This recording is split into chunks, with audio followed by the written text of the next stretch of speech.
most of these things.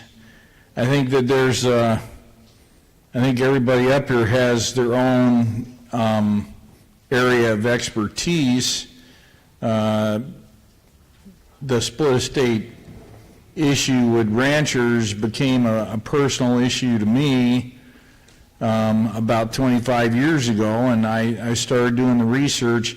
My real inspiration, I don't see Wayne here still. He's hearing you. He's in the front. Oh, okay. But Wayne Hage Sr. wrote a book called Storm Over Rangelands, and that really changed my life as a bureaucrat working for the Forest Service. It just really piqued my interest, and I had a thirst to know the truth, and so I just started studying it. And after doing my own research for, like I said, the last 25 years, then it becomes a part of you, I guess.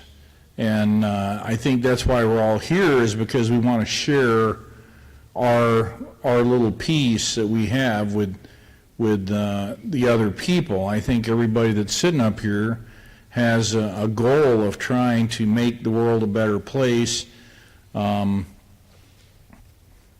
You know, it's just something that you become dedicated to. I think each person up here is dedicated to a certain ideal, and when it becomes important to you, then that's how you remember it.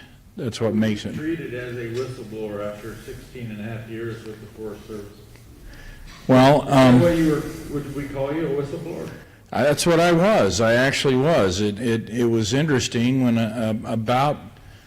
it was about 23 or 24 years ago, after I started reading Storm Over Rangelands, and I realized, so I started talking to my boss at the Forest Service, and I found out that what Wayne Hage was saying was true. Not only that, but I started learning more. And I found out that the Forest Service in the Southwest region was taking what are called range betterment funds, which is part of the fees that ranchers pay, and they're supposed to go into a separate account that belongs to the ranchers. That's their money. It doesn't go into the Treasury. It's their money, and that money is supposed to be spent for building range improvements. They can't use it to buy pickup trucks or throw parties, okay? But they were taking that money and they were filing on ranchers' water rights in the name of the United States. So it was an actual misappropriation of these private funds. Bruce Babbitt almost went to prison over doing the same thing with Indian trust funds. This is a trust fund, and does not go into the regular general fund, what they call the general fund of the Treasury. Well, when I found out what they were doing, I went to the state legislature, to the Speaker of the House, and told them what they were doing. They were misappropriating this fund, this money, and using it to pay the state Department of Water Resources for all the filings for the ranchers' water rights, filing in the name of the United States, not in the name of the ranchers.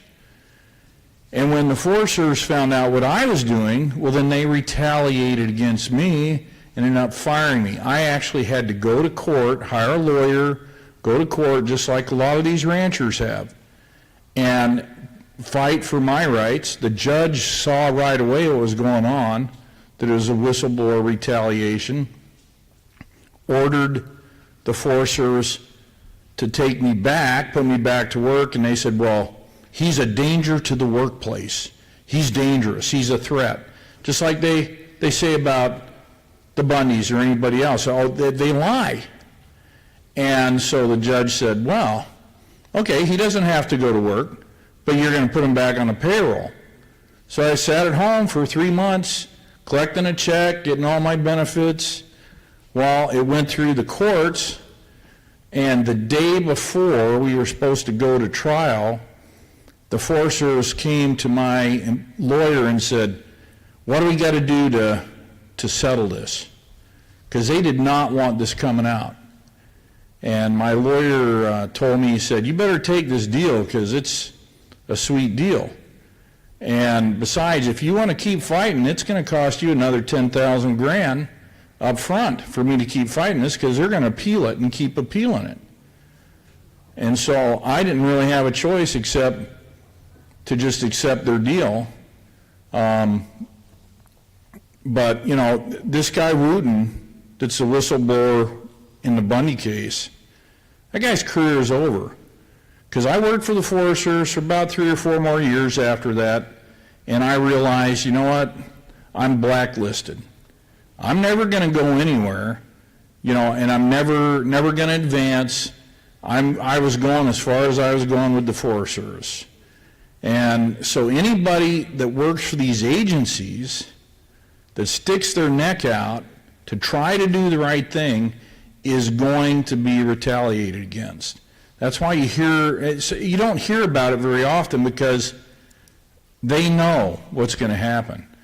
It's the people at the top of these agencies, and you know, I'm just going to disagree with you a little bit. I don't think it's Congress.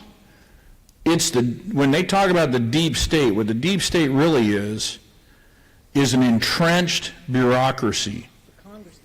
These congressmen, when that new congressman that comes into office, he doesn't know what's going on. He relies on the bureaucrats in Washington, D.C. to tell him, oh, this is the way things are run. And they all lie. So even if a congressman is intending to do the right thing, he's being misled, just like everybody in here probably thinks, well, these are all public lands out here. The legal definition of public land is well established. And these bureaucrats lie to keep themselves in power.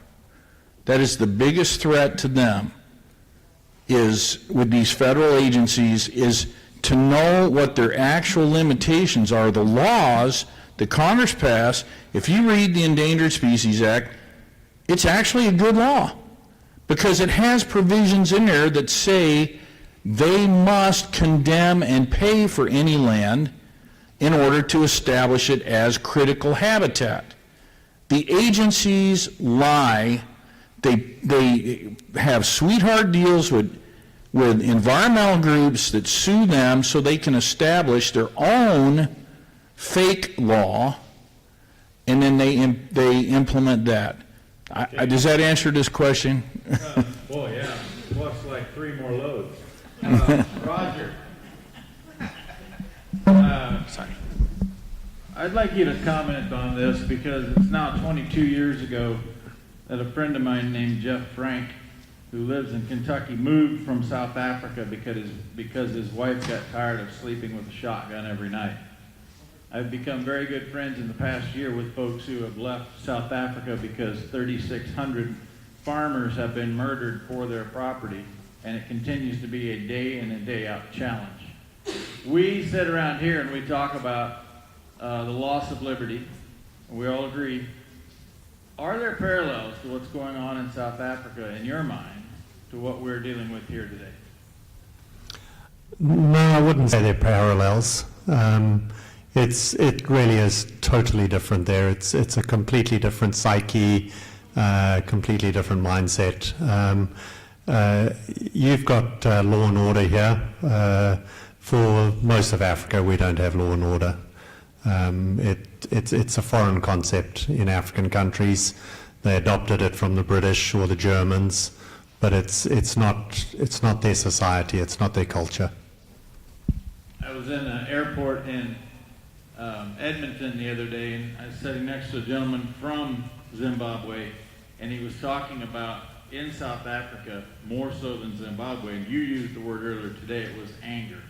There seems to be a tremendous just hatred and anger in South Africa. And I asked that question originally because we feel more anger today here than any time in my lifetime. Statement or question? Floater, so it could be like either one. But I don't know that Okay. can we relate to the anger that's coming in from that part of the world? what you need to understand about the anger in South Africa is there was no need for it. Many years ago, and I really mean many years ago, South Africa had some options about what direction it could go. Way back in 1948, the Prime Minister who lost the election at that time was Jan Smuts, and he understood that the country could go down one path. Unfortunately, the National Party came to power, and they had, the leader of the National Party had actually been thrown in prison during World War II to prevent South Africa joining Germany in World War II. It was Smuts who had South Africa join Britain and the Allied forces. So there was a lot of anger, and that anger stemmed back to the Anglo-Boer War between the British and the Boers. So there's been a lot of there's really long-term hatred and simmering and anger. And growing up as a white English South African, as opposed to a white Afrikaans South African, when I was a child, the Boer War was still going on, but it was only once the Boers lost the country to black rule when the ANC came to power that suddenly the Afrikaners decided, well, that their English white friends were better friends than the blacks. So there's layers and layers of anger and hatred and animosity going back 300 years. And this isn't unique to Africa. I understand the same applies to the Czech Republic and European countries that have been having warfare for a long time. But what I will say globally about warfare and conflict is it's always based on diminishing resources. And you can read the Bible to go back to that. And as the whole Middle East turned into a desert 2,000 years ago, they were grappling with that, and I think that's one of the reasons Jesus Christ started to preach. Excuse me.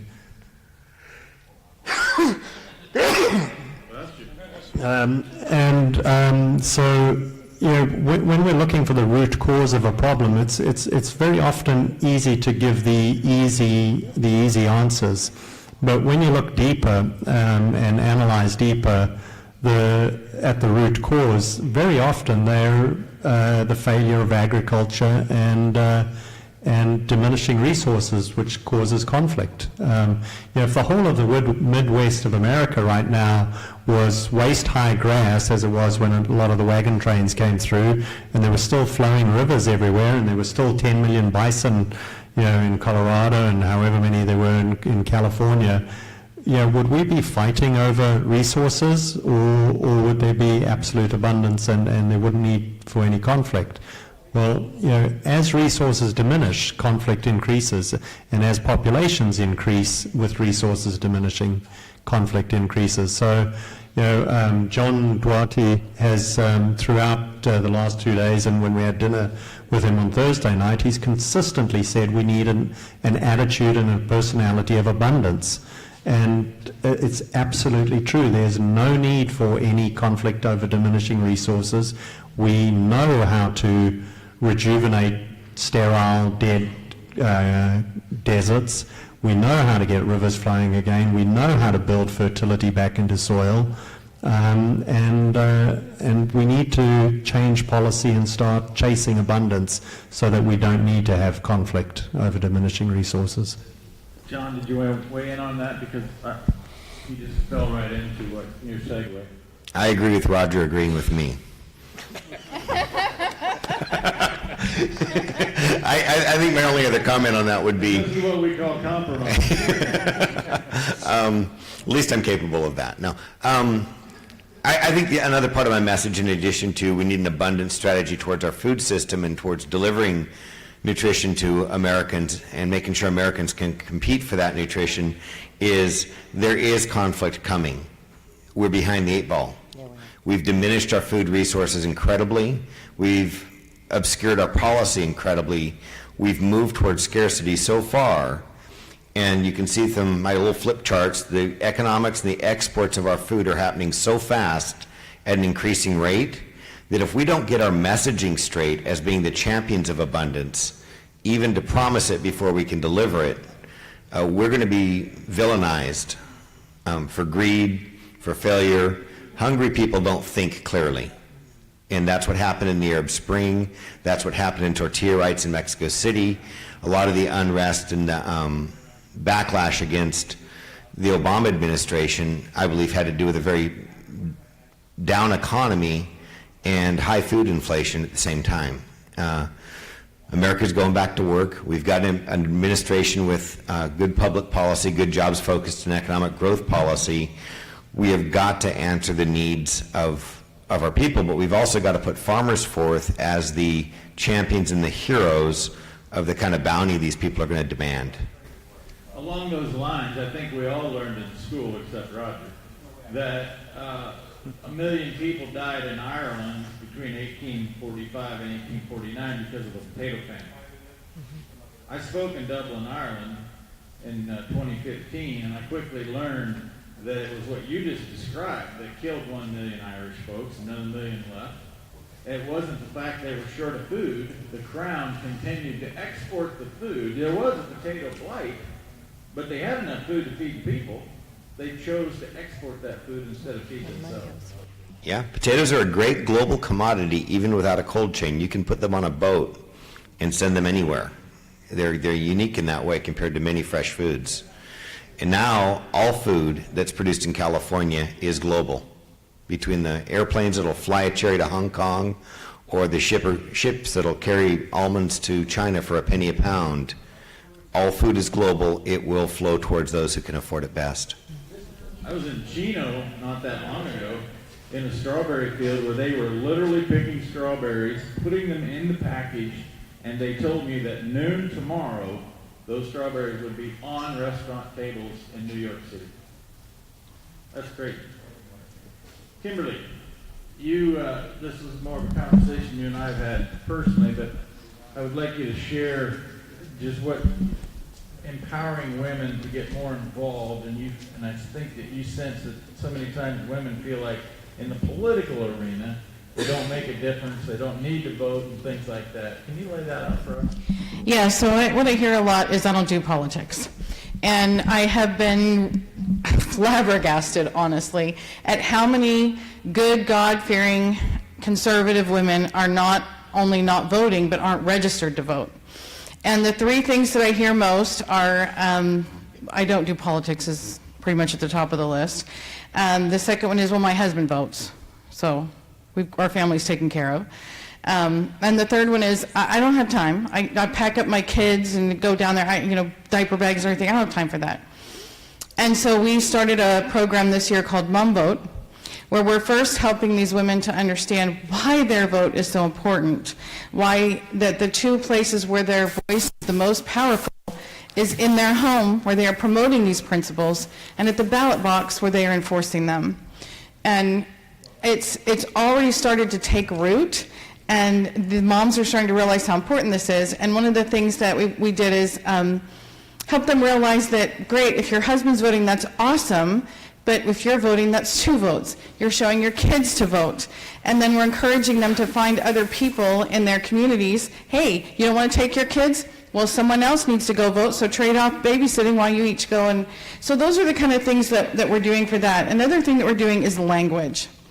Language is really, really important. When you hear them say they don't do politics, I just want to rip my hair out. And what I tell them is, this isn't about politics.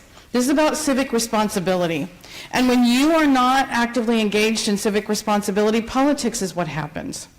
And we as moms spend our whole entire days and our whole entire lives raising our children, teaching them not to behave like those greedy, nasty, angry, despicable politicians behave.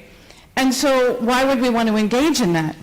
And that's why we have to help them understand you are actually promoting that by not engaging in the counter. And so we create counterbalance. Another definition that we're really focusing in on is this private and public. And this was because of me being here last year. When I came last year, and it was like baptism by fire, guys, and I am passionately advocating for this, because I realize how desperately we need to unite together, because this impacts us all. This idea of private and public. These are definitions that have been completely distorted. We need to start looking at the definitions that they're using and start reintroducing the definitions for what they really are. A public school is a government-regulated, mandated, taxpayer-funded educational institution. That's what it is. So when you say public school and private school, they think, well, public is for everybody, but private is only for the people who are rich and can afford it. So they've translated that over to land. Well, public land is for everybody to share and to use, but private is only for the rich and the stubborn and the selfish. And so we have to help them understand the terms, especially here we have a powerful tool to do that. Public land is government-owned, mandated, regulated land. You don't have the freedom to use it however you want. Private land is family-owned land that they can share through the resources that they provide, through allowing you to participate on the lands that with the land allotments and everything. So we need to change these terms. Private is family and public is government. Stop saying private and public. Start saying family and government. And individual doesn't work because right now individual makes it sound like I'm more important than you. Make it about family, make it about moms. If you keep doing that over and over and over again, that's going to start to click and they're going to realize you're taking my food away, my rights away. And that's something I told John. We need to really get these urban moms. What are their names again? I can't remember them. We need to get these chicks on board with this and say, you know what? What's going on? They're trying to take food. It will be all over that. This is the kind of thing we need to look at. Prager University. There are plenty here who could do a Prager University blurb. Millions of people watch those things. We have a lot of assets at our that we have access to. Some of us have actual connections to those people. I can get you connected to Prager to do those kind of things. So if there are people in this room who are interested, John just mentioning, that this is a great opportunity for us to engage outside of this arena that we usually engage in to reach more people and connect those dots. Sorry, that was a lot. Forrest, you made a comment yesterday thanking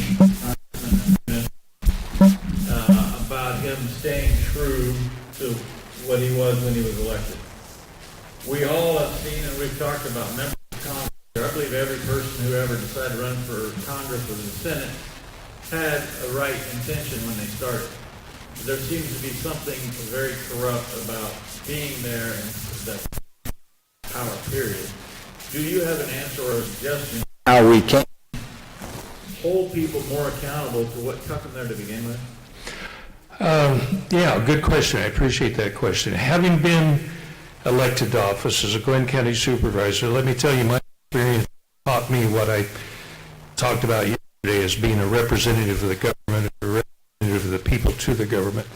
When I was elected, one of the county officials, hired county officials, came to me and he said, "Oh, what you can't on, but I'm here to tell you, I run this county." And I looked at him and I said, "I'm here to tell you, I'm everything I can do to get you fired." Okay?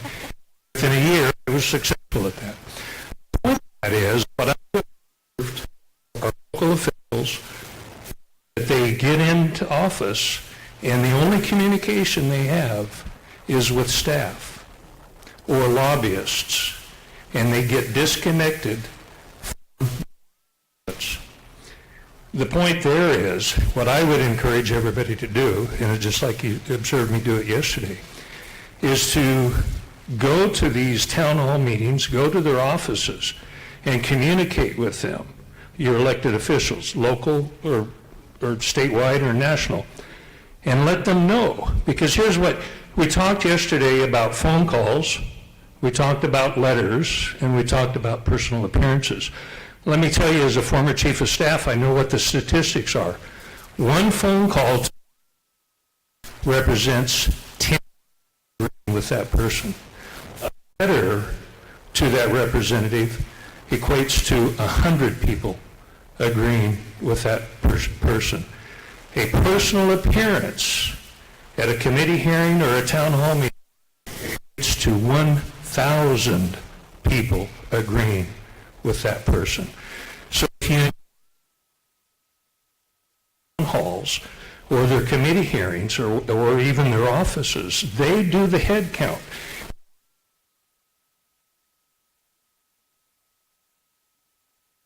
What that congressman is doing for us. But he looked into this room. You applauded when I made my comment. The head count. And then he multiplied it by 1,000. It does two things. Number one, he knows he's got a constituency that's in agreement with him. And number two, and maybe even more important, when he goes to Washington, D.C., we have shored him up for doing what he's doing and doing the right thing. That's important to do, what I said yesterday. One quick follow-up about that is that I think too many times we absolutely have to talk to the congressman. How effective is it if you talk to Anthony, his chief of staff, or somebody else other than in his camp, other than the congressman himself? Actually, that's a good question too, because as a chief of staff, I used to field a lot of those phone calls that would come in, or the letters or whatever, because the senator just quite frankly didn't have time to deal with some of those things. But I, as a chief of staff, connected with key people throughout our district, whether it was taxation, whether it was agriculture, whether it was water or whatever. Here's why. Not that we were sticking our finger in the thumb and seeing which way the wind blew, that those people that were on the ground at the farm bureaus, at the whatever level that they were, they had their thumb on the pulse of what was going on. The principal consultant to the senator to know what was going on, could advise him properly as well.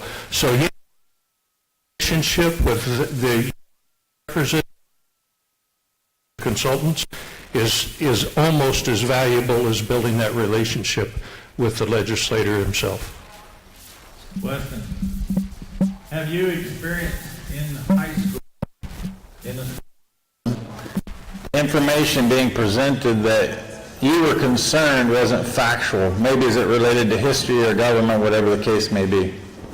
And if you did, what did you do about it? Well, I mean, the answer is yes. I think anyone who's been through high school anywhere, not just here, would have experienced that. There's always going to be some misinformation presented. I think the easiest way is to call it out where you see it, either talk to the teacher about it in front of the class, or if you can't do that, just talk to your fellow students about it, make sure they know the facts, if you disagree with what's being said. And you have done that? I have. Was it effective? To a degree, not to the degree that I would have hoped, but it was better than if I hadn't done it at all. Okay. Chuck, you obviously have spent a great deal of time advocating since 2004. You feel like Can't. the time, how do you maintain the balance between running a business, which you probably talked about as well, but that amount of time on a daily basis to be an advocate for what you so passionately believe in, which is property rights, not personal property rights? Thank you, Trent. Great question. When you're directly affected, you spend lots of time. How did John spend the time? How did Wayne spend the time? How did all these people spend the time and run their businesses? You're affected, so you find times. Lots of times I'd get up at midnight, read some stuff, make notes. For 7 straight years, I was required to put on a meeting a month. You know, it was easy because you're injected in it and people brought you stuff. And I found it a lot easier to speak back then when we were doing monthly meetings and you had time to talk to people and get their opinions.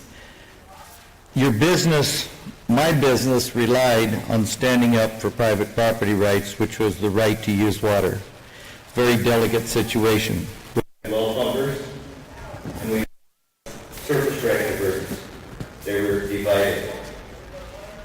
Needless to say, it took about 4 years to make the surface lose more than what the well pumpers lost. have pledged 50% of their water, surface water, to run their well.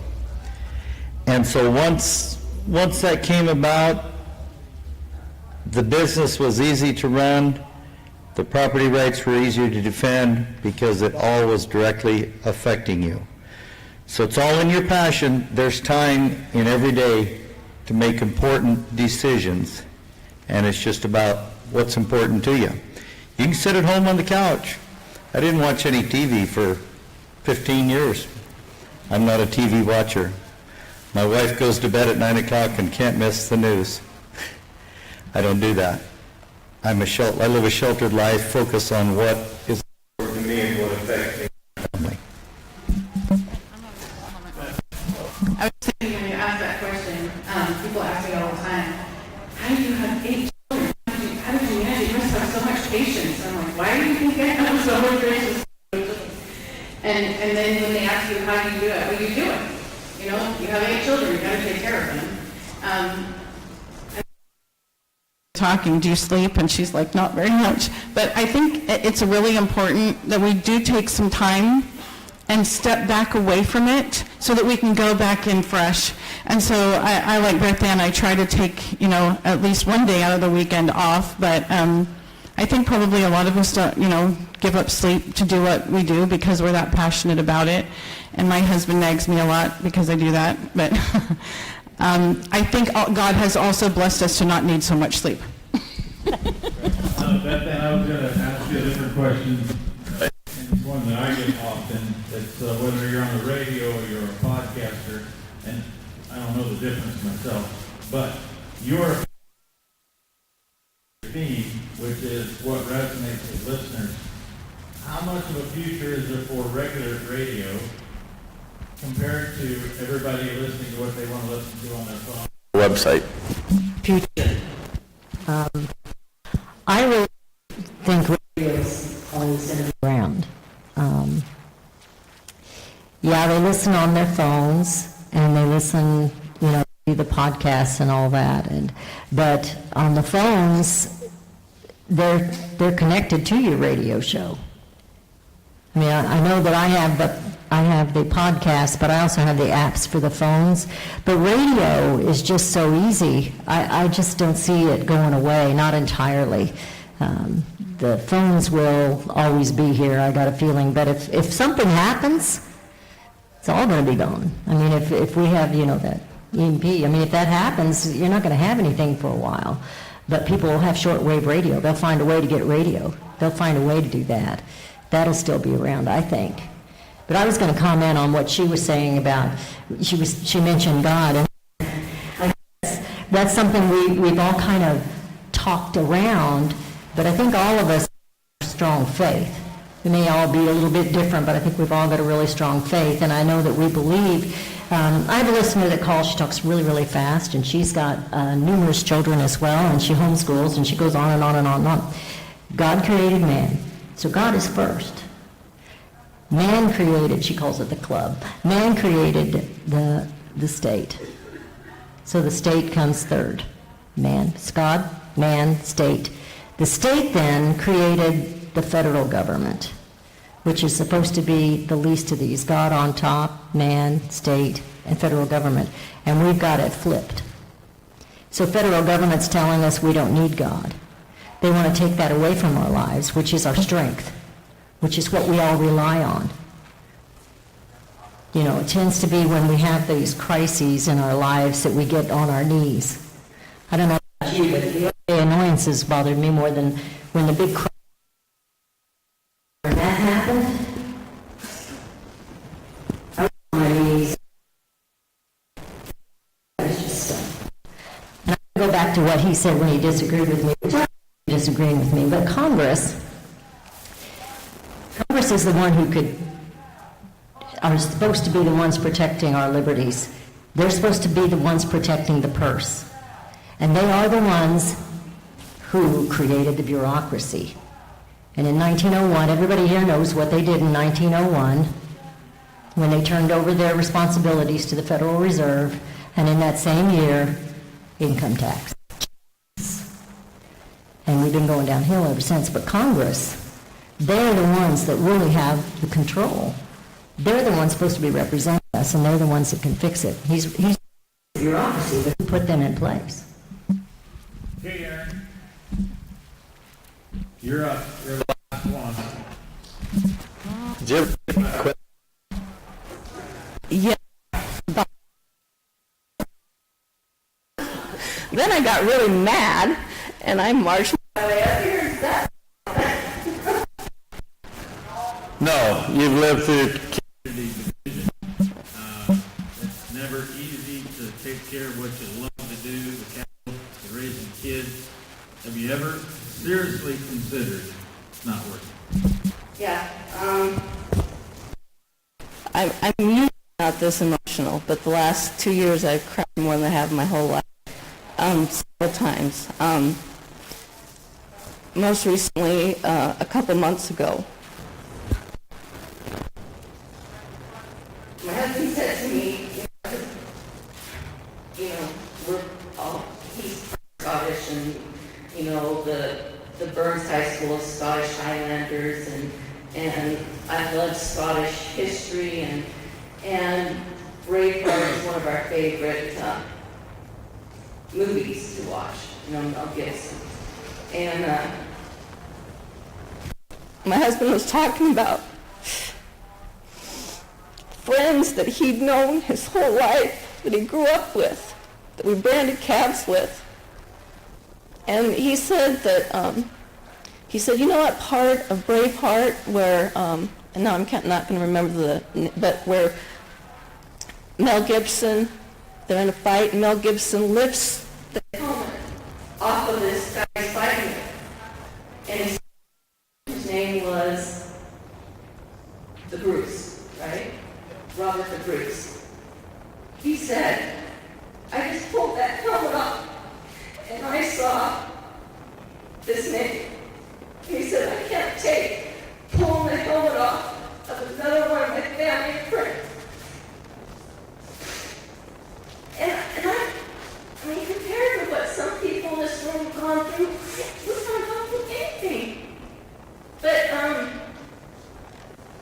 even though we haven't gone through anything, my parents, who are really close with my aunts, they, because of posts that my dad put on Facebook about the boy Finicum, they stopped inviting my family, my mom and dad family functions. They were at a Christmas party that my mom and dad weren't invited to, and their mom and dad were there taking care of my grandparents. And my uncle said to another family member, named me and everybody else, they're dead to me. Now, how can you do that? These people out here, they have no idea. My son was out there talking to him, and he was explaining everything, and I went out there, and I tried talking to him. There's two ladies that were there that were really listening, because during my talk, I'm sorry, but during mention about, my legacy in Harney County, because I don't have one. I didn't talk about where I came from because I didn't have long enough to talk about it, but my family are loggers from the west side. My grandmother, I can remember her in the early 80s. My uncle was out volunteering, 6 years old. She was working these schools where to put spikes, these put spikes. And the loggers would go to cut down the tree with a chainsaw. People. They take their machinery and they destroy it, and it killed the guy because he got in his skidder and he had no brakes. So I asked him, who are the terrorists?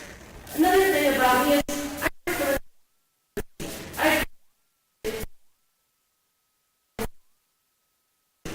the BLM wanted me so bad. My junior year of college, they said, we'll pay for your tuition, and you promised to get it after school.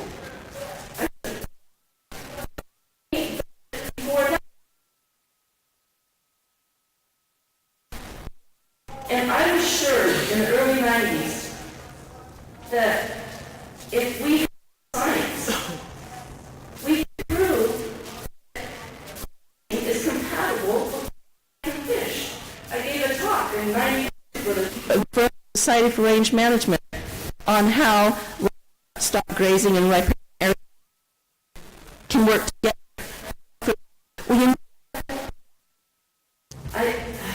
I know there's hope because I believe that there is a God.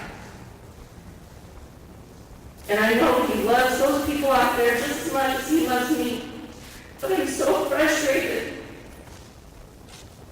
because we're killing our babies. We're neglecting and throwing away our elderly people. We have no past. We have no future. And let the millennials right now say, let's live in the moment. Well, that's what we're going to be doing. Without food, without a way to protect ourselves. And we're going to end up, like Mr. Savory said, the Middle East. Not because of agriculture, not of grazers or loggers, but because of non-use. Non-use is misuse. And I'm sorry. Yeah, I've thought about quickly. Can I become your campaign manager, run you for Congress?